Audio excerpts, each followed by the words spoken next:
for northern Preble County, southern Darke County, northern Montgomery County, Miami County, until 3:45 p.m. At 12:43 p.m., radar indicated that thunderstorms had produced heavy rain across the warned area. Up to 3 inches of rain has already fallen.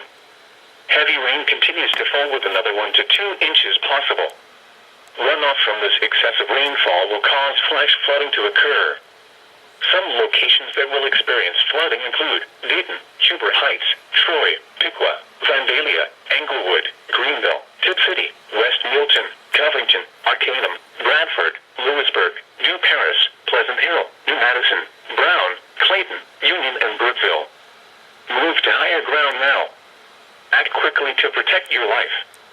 To report flash flooding, go to our website at weather.gov/ILN and submit your report via social media when you can do so safely.